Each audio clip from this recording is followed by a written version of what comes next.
বাধা দিলে বাঁধবে বিসমিল্লাহির রহমানির রহিম। আসসালামু আলাইকুম। প্রথমে এই যে কোটা সংস্কার আন্দোলনে যারা শহীদ হয়েছে, শহীদ রাষ্ট্রপতি জিয়াউর রহমান, স্বাধীনতার ঘোষক, দেশের প্রথম প্রেসিডেন্ট শহীদ রাষ্ট্রপতি জিয়াউর রহমান সহ আজ পর্যন্ত যারা বিভিন্ন গণতান্ত্রিক আন্দোলনে যারা আত্মাহুতি দিয়েছে তাদের আত্মার মাগফিরাত কামনা করছি।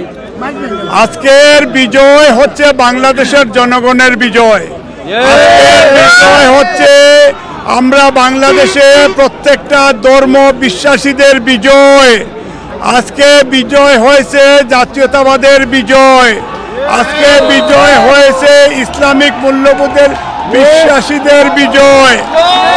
আজকে এই মুহূর্তে আমাদের লিডার তারেক রহমান আপনাদের সবার উদ্দেশ্যে যুক্তরাজ্যের লাখো লাখো প্রবাসী বাংলাদেশি প্রত্যেক শহরে শহরে প্রত্যেক এলাকায় এলাকায় তারা আজকে মিষ্টি বিতরণ করছে। আজকে হাসিনার পতনের তারা উৎসাহ উদ্দীপনা নিয়ে তারা উল্লাস করছে এবং তারেক রহমান সবাইকে শুভেচ্ছা জানিয়েছেন। আমরা আমাদের এক দফা আমরা দাবি এখন বাংলাদেশের সেই সাম্য মানবিক মর্যাদা ন্যায় বিচার ফিরে আসবে এবং শহীদদের যারা শহীদ হয়েছে তাদের বিচার হবে। হাসিনা যেখানেই যাবে সেইখান থেকেই তাকে আমরা ধরে নিয়ে যাব এবং একটা বাকশালীরাও বাংলাদেশে থাকলে তারও বিচার হবে বাংলাদেশে।